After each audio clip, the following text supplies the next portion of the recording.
Hello and welcome back to Paranormal NL Podcast, located in Newfoundland and Labrador, Canada. That's PNL Podcast for short. I'm your host and founder, Jen Nosworthy. Thank you for tuning in to UPRN, United Public Radio Network, 107.7 FM New Orleans and 105.3 FM on that Gulf. For tonight's It Came From The Maritimes special on UPRN PNL segment number 50. I've got two guests tonight waiting backstage from Nova Scotia, Canada, who I'll bring on shortly. Now it's time to grab your favorite beverage, a few munchies, and get ready for the Canadian show tonight. Paranormal NL Podcast is sponsored by the Bog Team. It's a boots on the ground Bog Team doing historical paranormal investigations in Newfoundland and Labrador, Canada. Bog Team music heard in the PNL Podcast intro and exit is available for download on all of our social media and music streaming platforms. Follow PNL Podcast and the Bog Team on all their socials and Linktree Paranormal NL Podcast. And check out their merch and smash that subscribe button. Tune in to UPRN for PNL every Tuesday at 5 p.m. Eastern. PNL Podcast believes in supporting international paranormal networking and highlighting global paranormal people, places, and things. Now, let's get on with the show. Tonight, I have on with me, I've got Evan and I've got Chelsea. Where did Evan go? There he is. From It Came From The Maritimes. Welcome. Thank you. Thank you. Thanks for being on the show. It's really great to have an Atlantic Canada folks on the show tonight. So tell us a little bit about yourselves. Who wants to start first? So I can start first if Okay, Chelsea. Works.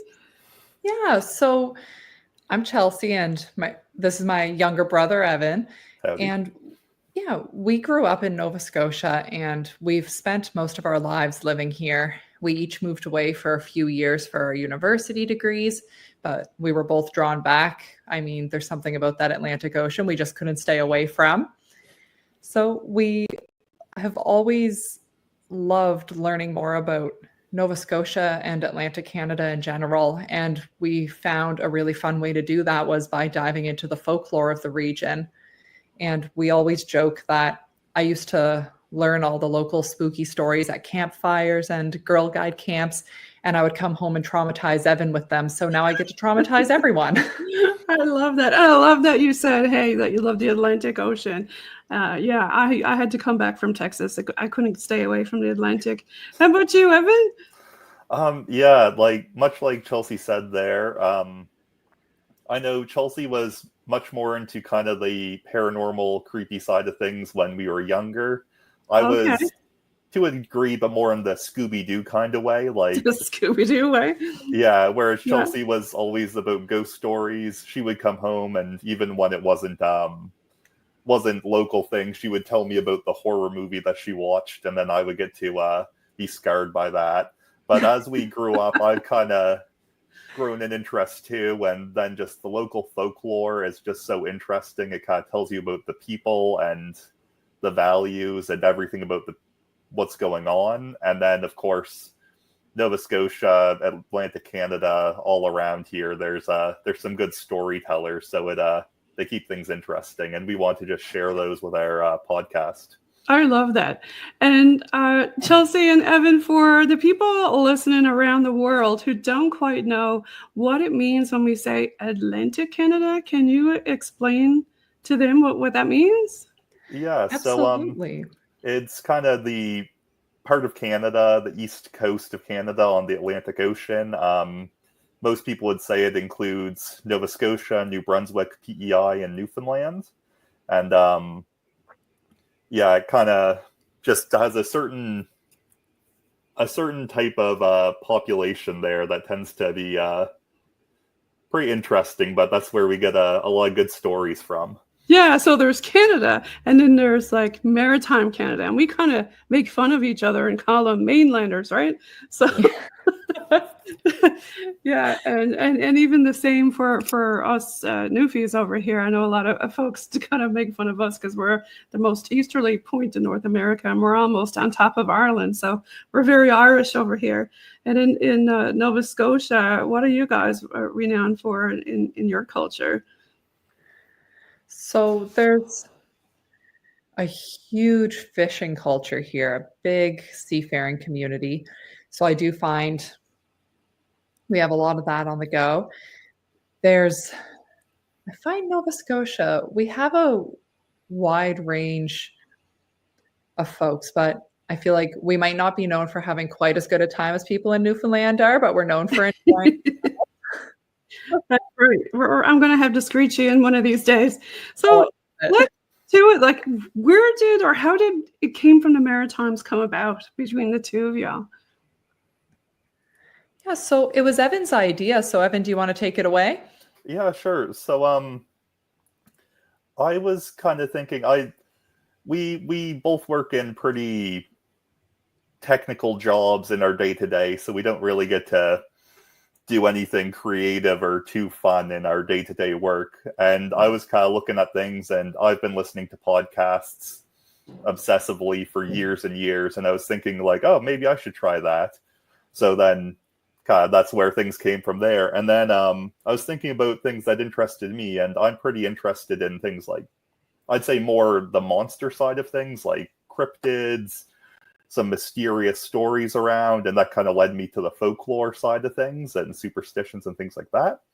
And then, of course, I know Chelsea's, I'd say between the two of us, the more spooky one, the one who loves Halloween and ghosts and horror movies and things like that.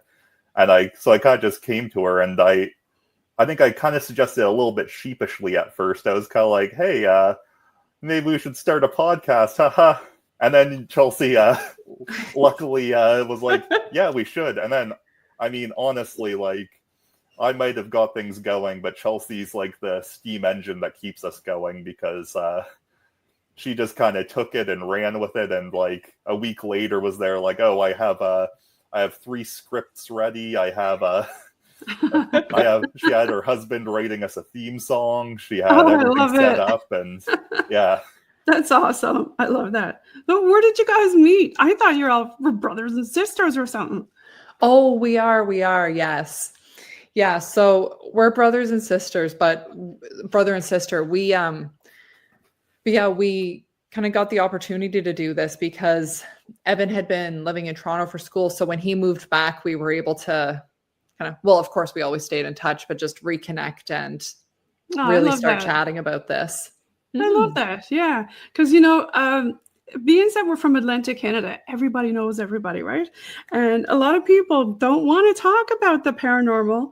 And that's part of the reason why I started this up, because especially here in Newfoundland, it's such a small place. They're all like, oh, I know who they're talking about. Or so, a lot of people don't want to talk about it. And, I've had a lot of people come on anonymously. Have you had that problem with some of your guests? Oh, I like your little friend in the background there, Chelsea. Oh, do I? You got a 4-legged friend. Yeah. That's probably so very fittingly for someone who loves all the spooky stuff. That's my cat, Poe, after Edgar Allan Poe. So he likes to be involved. But yeah. So do you find that with your area that a lot of people are kind of shy about coming on, or where do you find most of your things that you talk about are mostly around Nova Scotia, or do you scope out a little bit further out? Yeah, so most of our inspiration comes from stories we've heard locally and then decided to research on our own. So for example, one of our first episodes, one of my neighbors told me, I live near Lawrencetown Beach in Nova Scotia, and one of my neighbors told me about this gray lady at Seaforth Beach down the road. So then I started looking for local books that mentioned her, local sources, and kind of spiraled from there. And I do find, though, it's interesting because we've attended quite a few local markets just to help promote the podcast and let people know we're out there. And just as a way to get a conversation going, Evan created these great signs that say, tell us your ghost stories or tell us your cryptid sightings, just as to kind of pique folks' interest. And people come over and they're like, oh, like, well, I don't believe in any of that stuff. But when I was a kid, I did see this woman standing at the end of my bed, and I think it was the ghost of my grandmother. So it's like people are really reluctant to be upfront about it, but almost everyone has a story, or at least a friend of a friend who has had an That is encounter. definitely true. And I love the fact that you have a lot of different creatures in there too, because I'm a big fan of the cryptids. And do you have a story that you want to talk about with any particular cryptid? Because you've got a lot of fun cryptids with your stories. Did you want to choose one or two or talk about them? I think one of the stories that Evan did that ended up getting us the most traction was probably Cabot's. So do you want to take that away? Yeah, so I'm not sure why, but this one started a debate on our social media because people were saying it couldn't be real, but we talked about Cabot's, which are a cat-rabbit hybrid, which, I mean, genetically probably not super probable. But it's just a thing that it's kind of like that tale that your uncle tells you when he's walking after he walked home drunk from the bar. He's kind of like, I was walking Kind of home. like a jackalope or something, right? So it's Yes. a cabot. So it's half rabbit and half cat. Exactly, yeah, and it's kind of Okay. like, yeah, I was walking home and then I saw this thing and it wasn't quite a cat and it wasn't quite a rabbit. It looked like a cat, but it was hopping like a rabbit or something like that. And there's it's kind of more popular in certain areas, like around the area where I live, kind of on the west side of Nova Scotia there in the valley. A lot of people seem to have had sightings around there, but there's also kind of an interesting population around there, and also people like to exaggerate some. So Tell us more about what it looks like. I know we both know what a cat and a rabbit looks like, but what are some more, like, it's a cat with really big ears or tiny uh, tail or? so yeah, as a cat, its ears are a bit bigger, and it tends to have kind of like a little puffy tail, and then the kind of big back legs.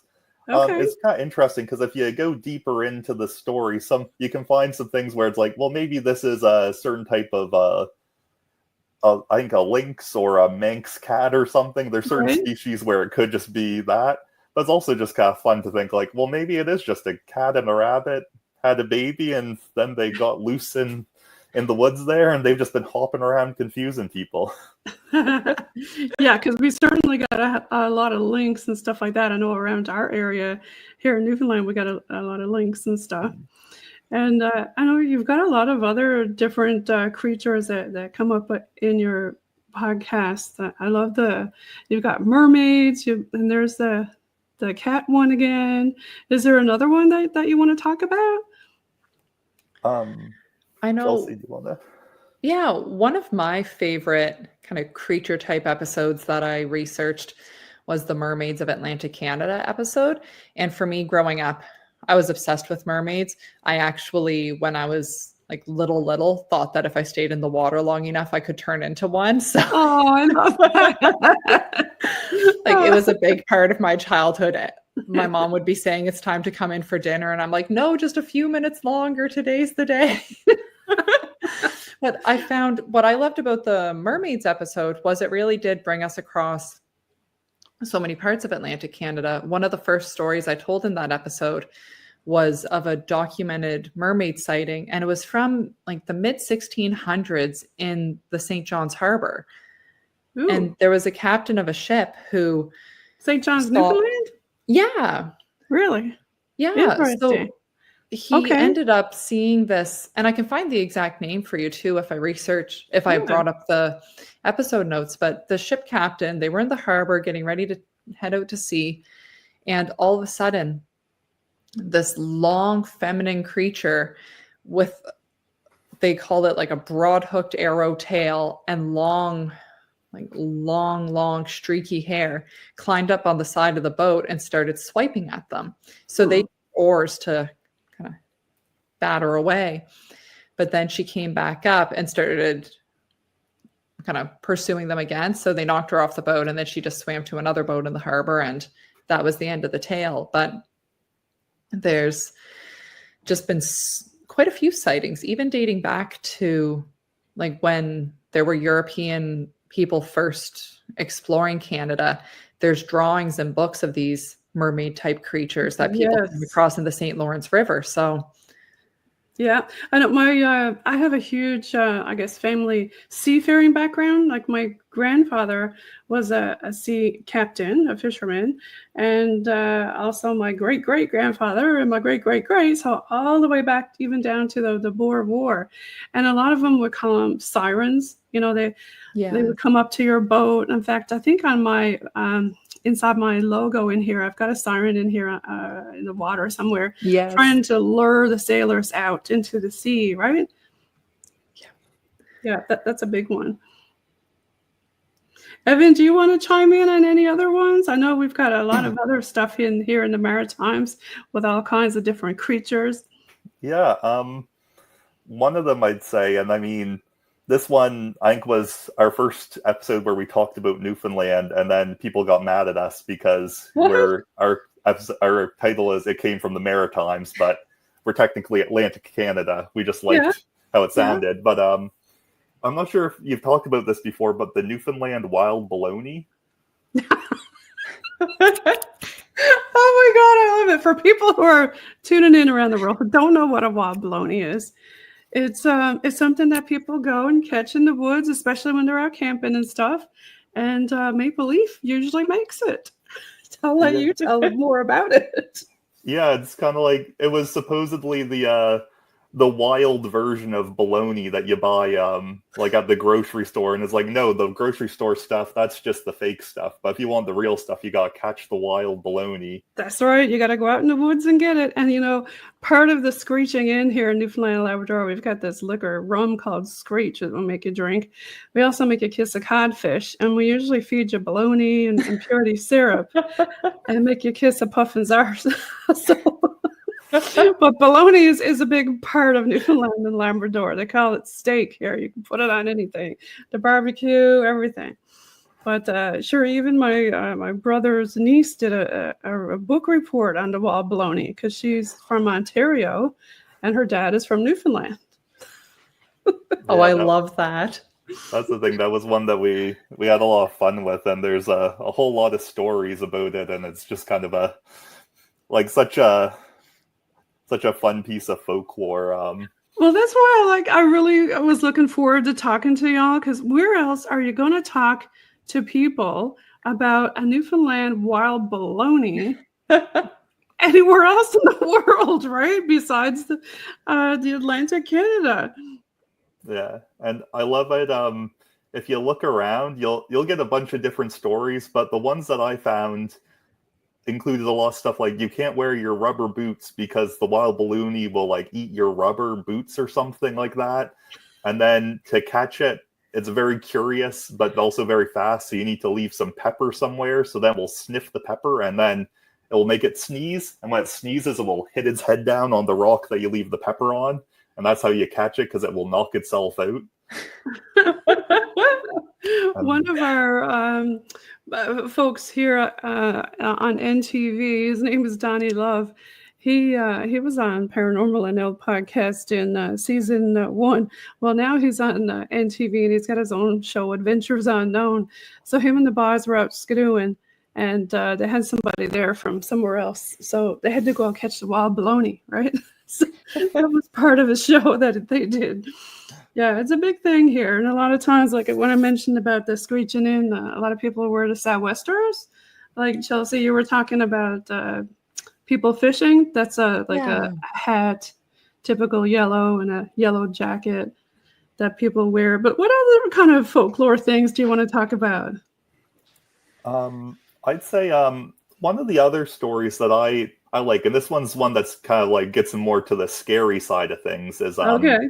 the Dagger Woods Hinder, or there's a lot of different names, the Howler, Screecher, things like that. But it's an area in Nova Scotia around Antigonish. But either way, it's an area called Dagger Woods, and it's known for being very haunted and spooky. But this one monster, the Hinder, it's thought to either be maybe a ghost or maybe a man who was kind of turned into a monster, or maybe possessed. Like there's so many different versions that it's hard to say exactly what. But it said that you'll hear the screeches coming or the howls, and they'll be gradually getting closer. And every time you turn around, there will be nothing behind you, because whatever it is, it's always hiding behind you. So the hide-behinder name. So it's kind of like a Bigfoot or something, eh?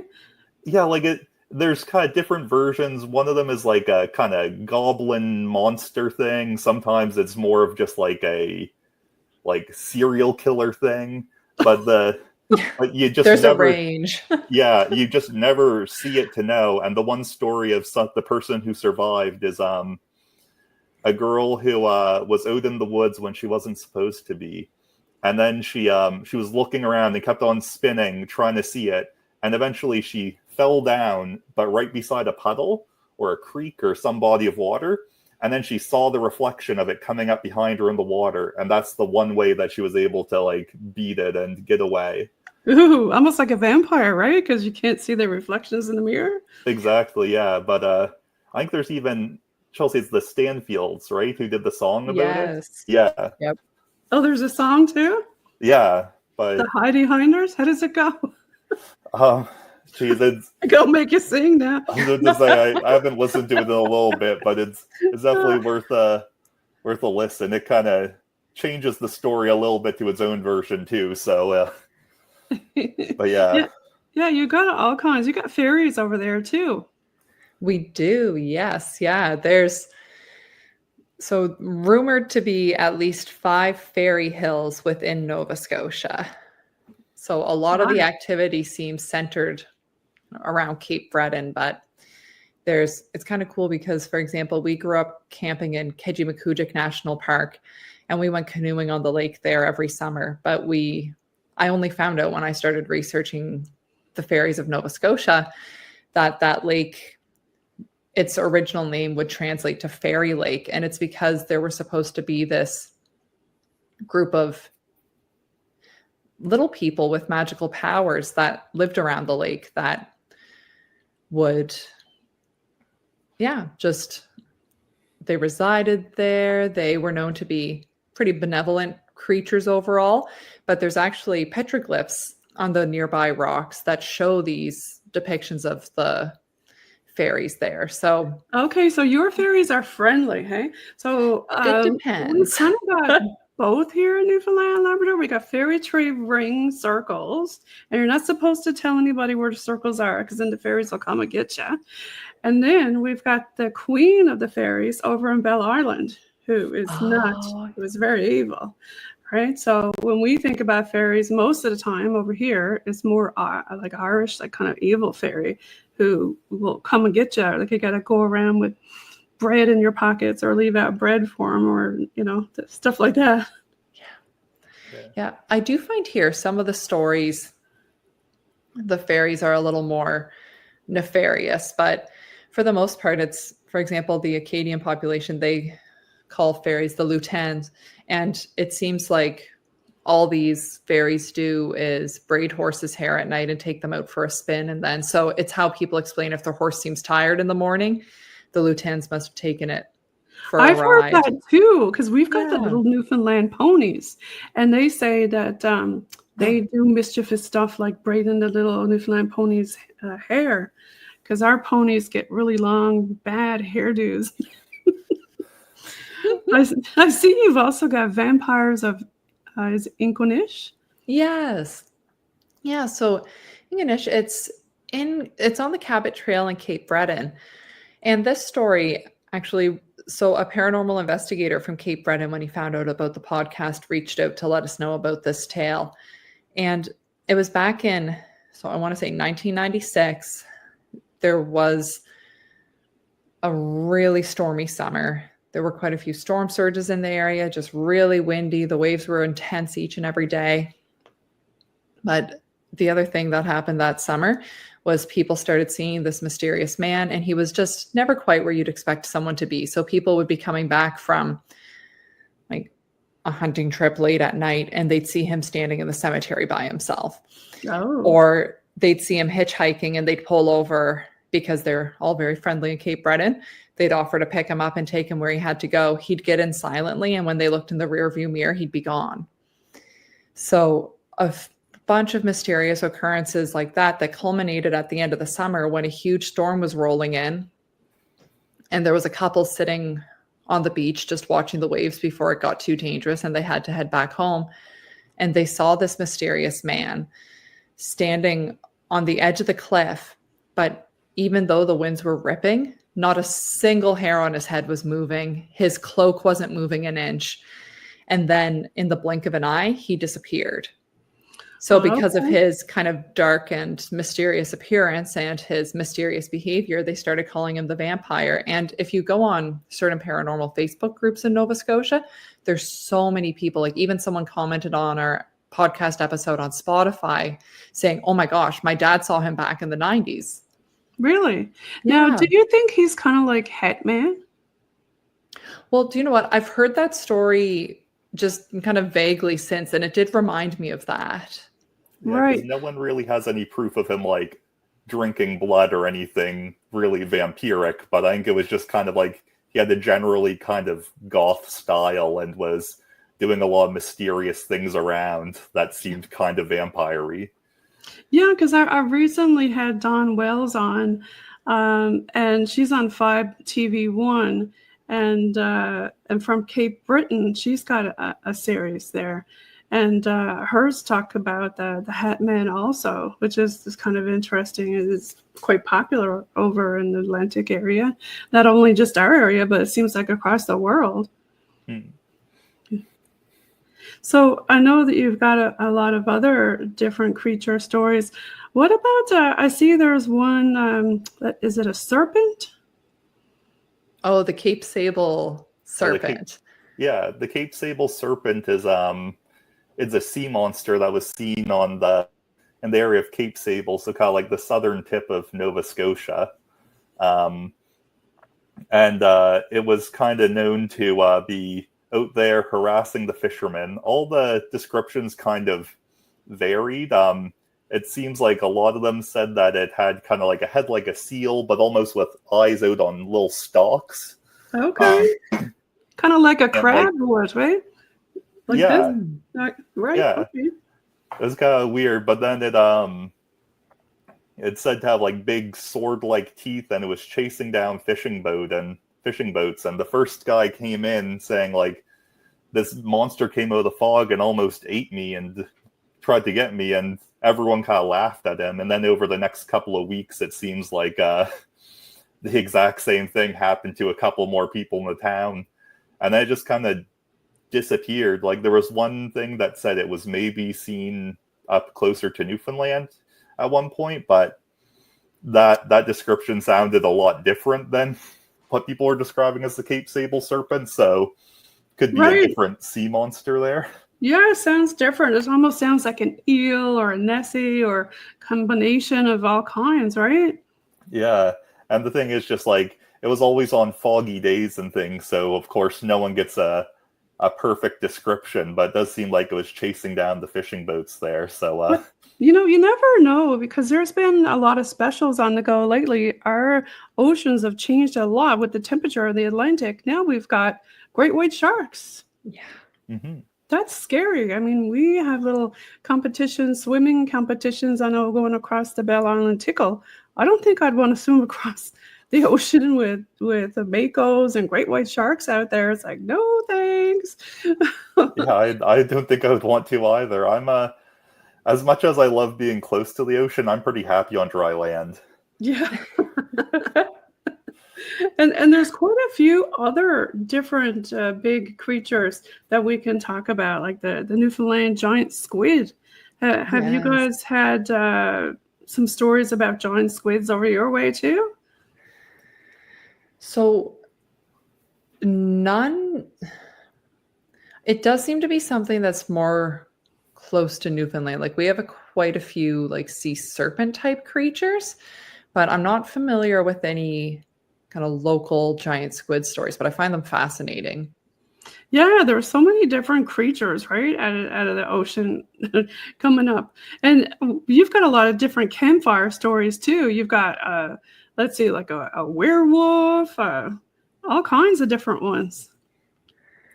Yeah, we find it kind of fun to Because we do, like, of Well, I course, guess before we talk about fires, we should, yeah. tell everybody who had fires in Canada, give out some prayers and love to everybody. I know we're talking about campfire stories, but because it was the Labor Day weekend not too long ago and stuff. But yeah, so what kind of quote unquote campfire stories do you guys have?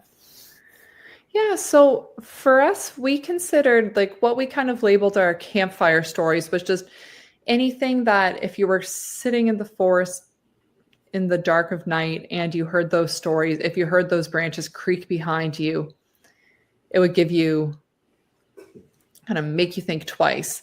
I know one of the ones that I shared, and it's one of my favorite local folklore stories. It's kind of a little bit of a sad one, is Catherine McIntosh's grave. And the story that comes along with that is on a rural road in Pictou County, Nova Scotia. If you drive down a few kilometers and look right, you'll see this isolated gravestone in the middle of a clearing in the woods. And it's surrounded and covered in toys. And it's actually been quite well maintained by the local community. And it's the gravestone of a girl who passed away in the 1800s whose family used to live in the area, but she wasn't allowed to be buried in the family plot because of a disagreement with a neighbor. So there's all these rumors that come with the story. So I drove there alone last summer on my way to a camping trip. So when you're alone, things are already a little spookier. You're in the middle of the woods. I had seen no one else on the road for probably like 45 minutes. So it was a quiet area. And the folklore with the story is that if you're there, you need to leave a toy or something bad will happen to you. So I had brought a small doll that I bought. But then if you leave your door open, the spirit of this young girl is supposed to jump in your car. And people who are there, they've seen like little kids' handprints on their car in the dust. They've heard giggling behind them. And when I was there, the sun was probably an hour or two away from setting. So, the light starts to dim a little bit. It's shining through the trees. And you start to swear that you're seeing shadows running around you. So it was a very spooky spot. And it definitely made me think twice before sleeping in a tent that night. Now, you guys have done some of your own, like different paranormal investigations and been to a couple different places. Did you want to talk about any of those? I think I've got, I'll bring it up on the picture. I'll let you tell us about this one. Do you remember anything about this one? Yeah. So Evan, that was your kind of story. So that's the Mount Uniacke estate. So it belonged to a prominent figure in Nova Scotia history there, and he built a really nice estate. He was originally from Ireland, so he built it based on like Ireland history and all that. But at some point, basically all of this guy's extended family has lived in this house, and now it's a museum. So then if you ask anyone, they're going to tell you basically there's like hundreds of ghosts in this house, or at least a couple dozen, but there's a couple of main ones over there. And that tends to be Richard Uniacke's wife and his daughter. And they're just two people who seem to have kind of had hard lives and have, for whatever reason, chosen to stick around. But if you go to the Uniacke Estate Facebook page, they're even telling stories on there. Okay, well, that's great for paranormal tourism because, there's not a whole lot here in Newfoundland. Do you guys have a lot of paranormal tourism there in Nova Scotia? I'd say I know around the whole province, we have a lot of people doing like ghost walks and things like that. Chelsea, you'd probably be better. You're the one who goes to these types of things more than me. So I find I really do love how open about the hauntings Uniacke Estate house the museum is, because it's so cool to see. I do find there's a few places that are a little quieter about their haunted history. But for the most part, like for example, the Halifax Citadel National Historic Site, or old military base, they do ghost tours throughout the summer into kind of spooky season in the fall. So they're really open about their ghost stories. Nice. And yeah. So I love that fact that you do have some paranormal tourism there in Nova Scotia, because it seems like a lot of places shy away from it. But I think for the heritage, like we've got the oldest city here in St. John's in North America. So we're trying to get a lot of the establishments to embrace the heritage and do more paranormal tourism. Like recently we had a museum in Torbay reach out to us last year, and we had a successful event there. But I see you've got here Paraflix. Were you on this one? The Gray Lady? Yeah. Yeah, tell us about that. So it was such a cool experience. We were invited by, so the production company is called Paranova Productions. We were invited to join a paranormal investigation for their new TV show, Paranormal Contact. And all episodes are now streaming on this streaming service, Paraflix. And they're also going to be available on the Beyond Haunting channel and on Eastlink, I believe, come October. Okay, which is nice. it's a local TV station. I don't know if it's over in Newfoundland. It might be with 5TV1 or is Eastlink maybe different? Yeah, I'm not sure. I know the Beyond Haunting channel is quite a few places. But with the investigation, it was the first time either of us had done anything like that. And so we just went into it with kind of complete openness. We were just happy to be there. And we got to investigate. So the Port Royal habitation, which is the buildings of recreation of the very first European settlement that was built in Canada. Wow, okay. Yeah, so that itself is a cool spot to visit. And then also Stony Beach, that's why we got invited to join this episode, because we had covered the Grey Lady of Stony Beach in one of our past podcast episodes. No, the Gray Lady of Stony Beach, is this the Gray Lady one that you were telling me about at the big top of the podcast? So this is a different one. Nova Scotia has no shortage of Gray Ladies. Okay.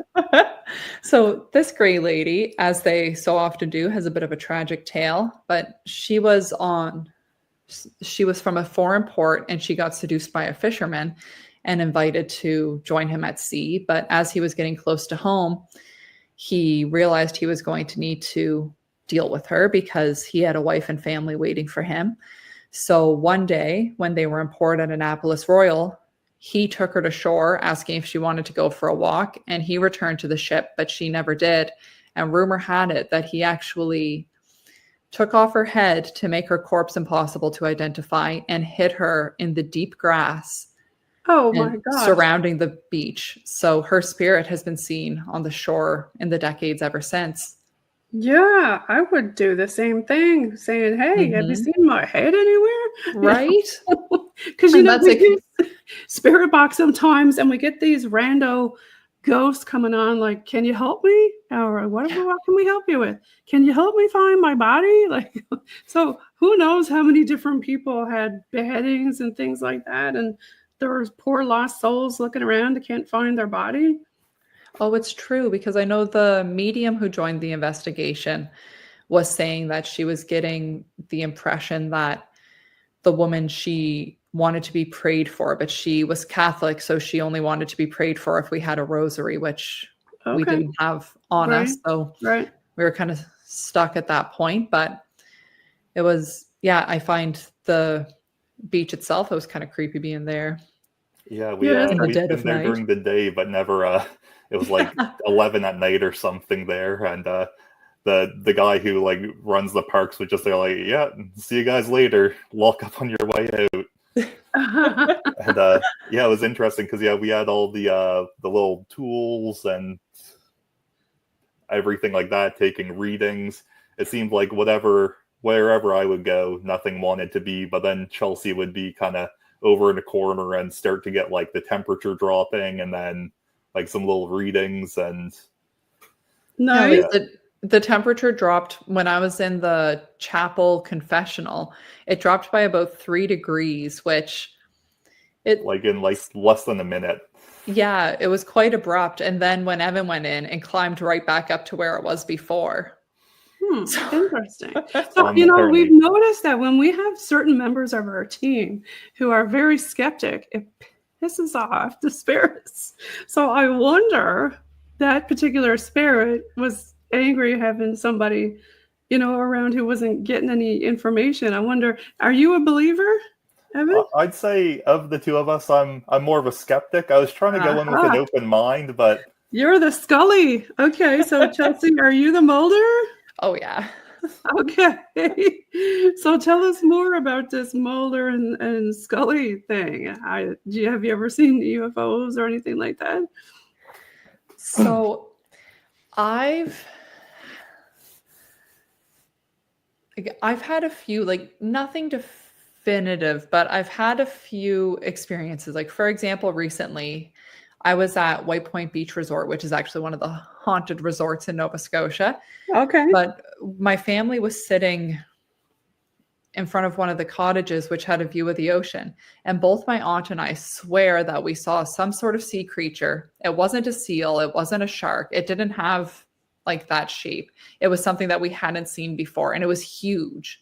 Okay. Because we had two marks we had two rocks that we were using as markers and it stretched between them. So our cell phones aren't great. So we couldn't get any sort of photo or anything, but so something like that. And then I have had probably like one or two experiences that like kind of I couldn't explain, just something I've seen. Or once when I was in a room with no one around me, I felt like someone tugged my pant leg.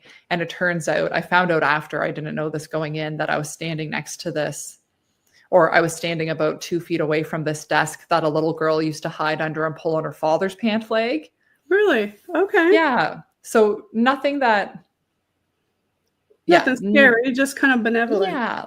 Yeah, little gestures. Yeah, kind of playful. Well, a lot of times if you're not really, I guess, tuned in at the time, you won't even notice some of these things. But they say the more you look into the paranormal, of course, the more it knows and it looks at you. It tries to get your attention. So, Evan, have you had any of your own experiences? I'm going to say I was like secondary to something where my wife, I think, had some sort of experience where it wasn't anything too scary, but we were in this old antique shop that's like in an old barn, and it's very kind of eccentric and like low ceilings and everything's kind of haphazardly laid out. But I know there was this one painting of a little girl, and it just had these really haunting eyes. And I remember thinking like, oh, I'm going to send a picture of this to Chelsea. She'll love it. And I was like, no, I can't take a picture of this. This thing's like, that's going to do something bad. Like even I knew.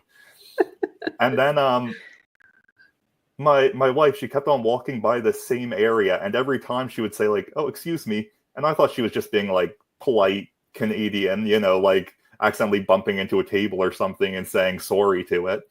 But it turns out she had walked by this area like 3 or 4 times, and every time she was like, oh yeah, every time, where's that woman? And I'm like, what are you talking about? She's like, every time I walk by there's this woman, and I like keep on almost running into her because I can like just not quite see her. And like she got the description, it sounds like it was a grown-up version of this little girl. Really? Interesting. And it was very strange. And I know I haven't seen that painting when I've been back to that shop. We were back like a month after, but it was just so strange. It was like every time she walked by that painting, she like thought she was just about to run into some woman. And like, because I was there, and I was, after like 3 or 4 times, I was like, what are you talking about? There's no one there. And she was like, the woman right here. And then she like turned around and was like, oh, I guess not. Yeah, I love all the ghosty stuff. And when people talk about paranormal, it's not all ghosty. There's everything. There's high strangeness, there's everything that's unexplained. Mm-hmm. Yeah. So do you have a favorite one of your stories that you've talked about? I'd Yeah, say. You go ahead, oh, Chelsea. so I'd say my favorite one that I covered, and it's a pretty big story, but was the Shag Harbor UFO sighting, just because Okay. there was so much evidence behind it and so many eyewitness accounts. Didn't they recently have their festival, or is that coming up soon? I think that's coming up just next month. Yeah. Fun. But Okay. yeah, last year I went to their UFO interpretive center, and it's such a cool little spot. They have so much information there. And Yeah, we got to tell us see, yeah. about it. Yeah, so it was back in, I want to say 1967. There were these flashing lights seen over Shag Harbor on the south shore of Nova Scotia. And they were seen, like the entire community came out. They saw them. They were all standing by the shoreline. And essentially, these flashing lights dove, hovered above the ocean, and then submerged. But people assumed at first that maybe an airplane had crashed, so they got out in their boats. But there was this really thick, oily, yellow slick left on the water where this vessel had gone in. And in more recent years, there have been undercover sources that have come out from the Navy that have revealed that they actually tracked this vessel all the way underwater to a nearby base.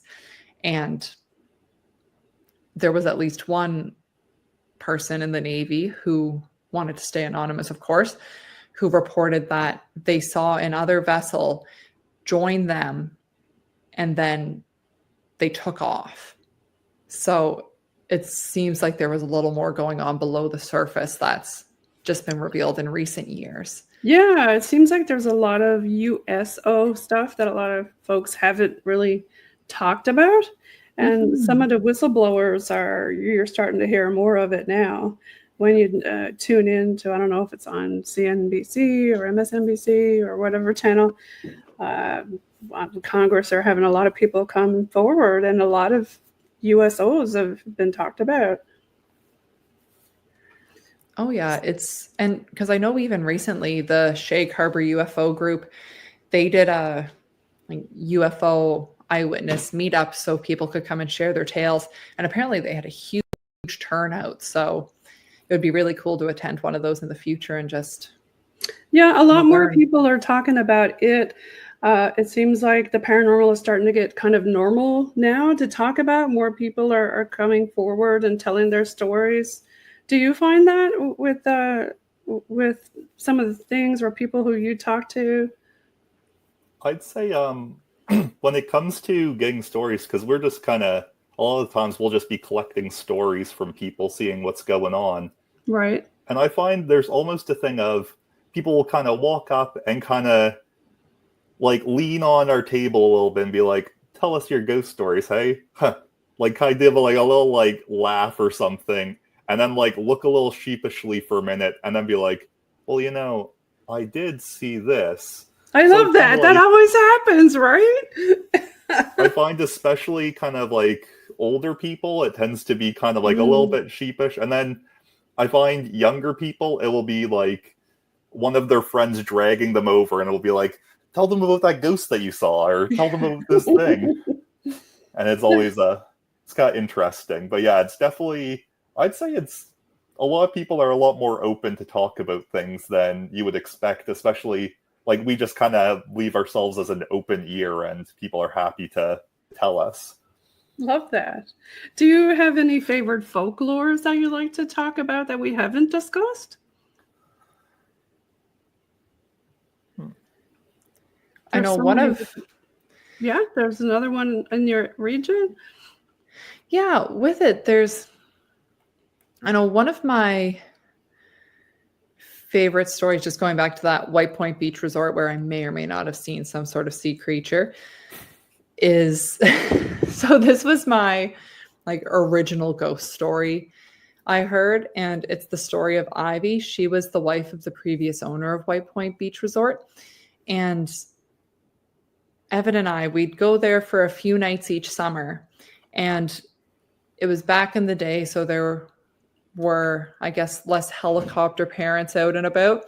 So all the kids that signed up would be canoed to this island in a lake. It was about 50 meters off from shore. We'd have hot dogs, marshmallows, set up tents, and then tell these spooky stories. And the story of Ivy, essentially, she's a harmless spirit.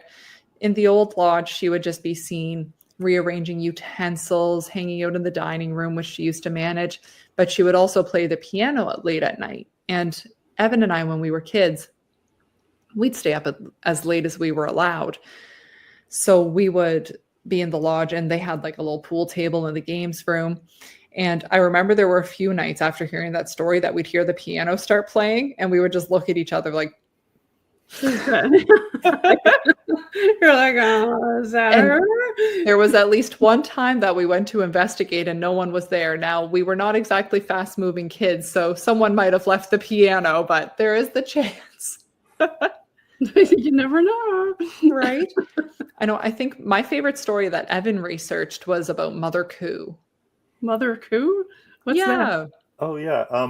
So in Nova Scotia, there's a lot of, or especially in our history, there's been a lot of mining. And with that comes a lot of mining disasters, unfortunately. Yes. Okay.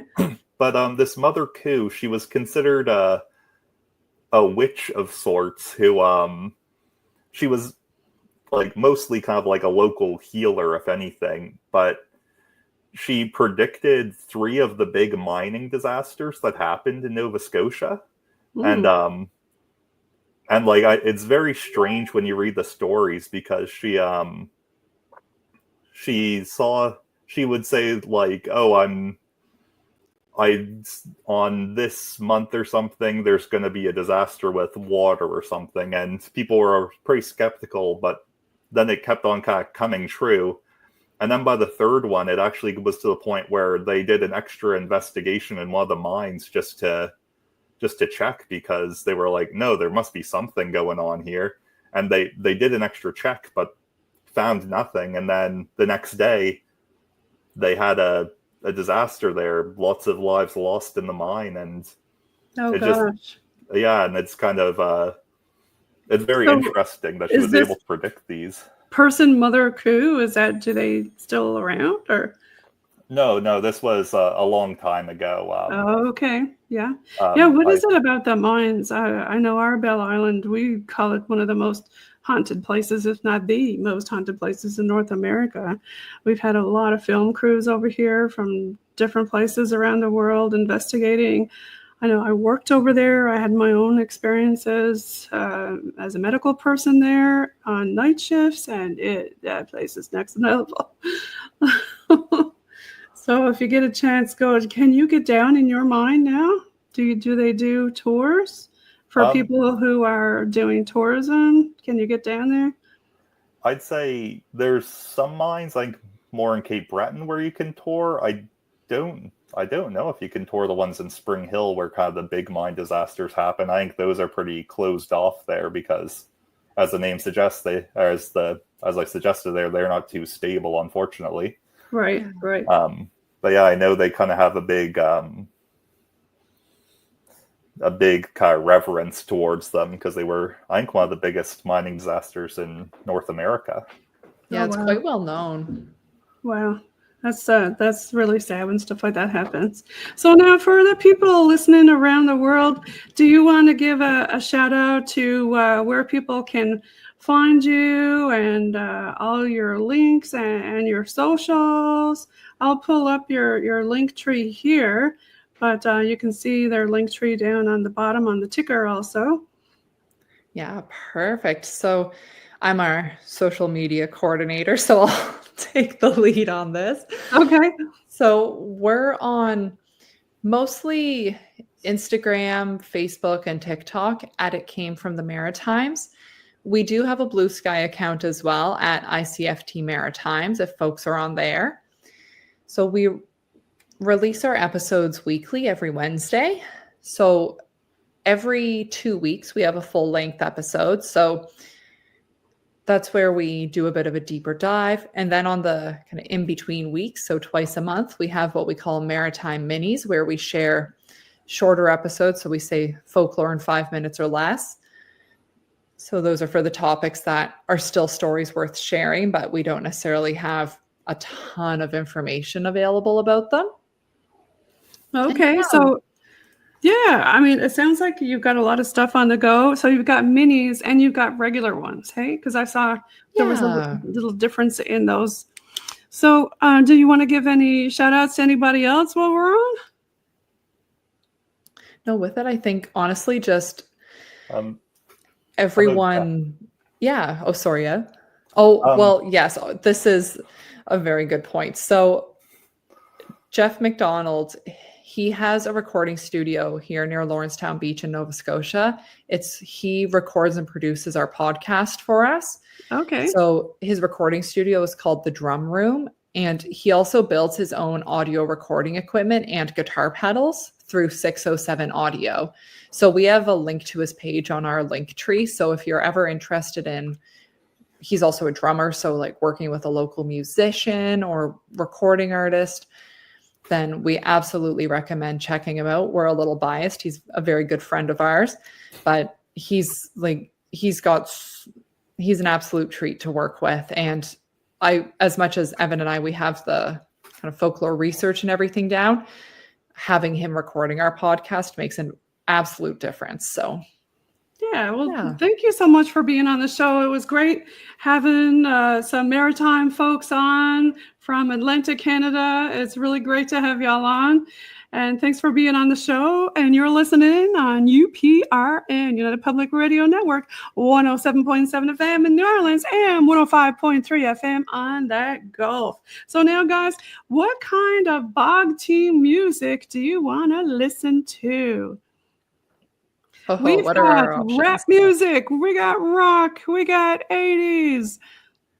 I'm all about the rock and roll, I'd say. All right, we'll leave you guys with some paranormal or PNL bog team rock music. You can download on all streaming platforms and social media platforms. And don't forget to smash that subscribe button and tune in every Tuesday, 5 p.m. Eastern on UPRN for Paranormal NL podcast. And we'll leave you here with some rock music.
Shores and haunting mists that chase the phantoms where sorrow exists. With each step they take, it's silence profound. The boots on the ground seem seeking what's to be found. Their footsteps resound in the halls of the past. Their presence a beacon, a shadow they cast through the windswept moors and the ancient land's trees. The boots on the ground seem a there so the spirits can speak.